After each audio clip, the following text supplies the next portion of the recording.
না বসবো না বসবো না রে, বসবো না বসবো না বসবো না রে, ছিড়া সোফে আমরা বসবো না রে, ছিড়া সোফে আমরা বসবো না রে।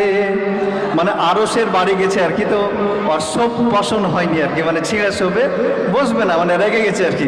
তো যাই হোক, এটা কিন্তু অনেকে ফের আপত্তি করবে যে মানুষের বাড়িকে অত ডিমান্ড তো করা যায় না, মানে যেটা ওর ক্যাপাসিটি, ওর যেটা ক্ষমতা সেটা গ্রহণ করতে হয়। কিন্তু যাই হোক, দাদিরা নানিরা এরকমভাবে ওদের মানে দৈনন্দিন যে ব্যাপার স্যাপার সেটা গীতের মাধ্যমে তুলে ধরেছে একটা আমাদের স্মৃতি। বসবো না বসবো না বসবো না রে, বসবো না বসবো না বসবো না রে, ছিড়া সোফে আমরা বসবো না রে, ছিড়া সোফে আমরা বসবো না রে।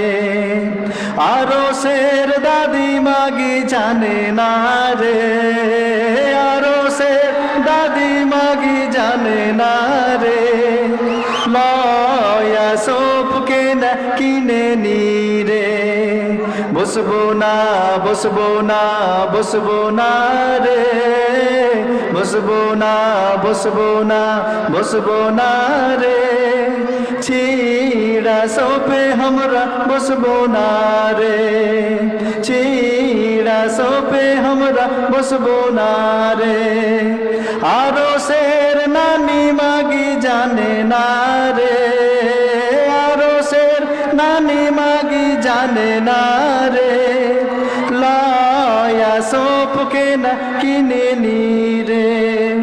খাবো না খাবো না খাবো না রে, খাবো না খাবো না খাবো না রে, কাইলা গুড়ের ক্ষীর খাবো না রে, কাইলা গুড়ের ক্ষীর খাবো না রে।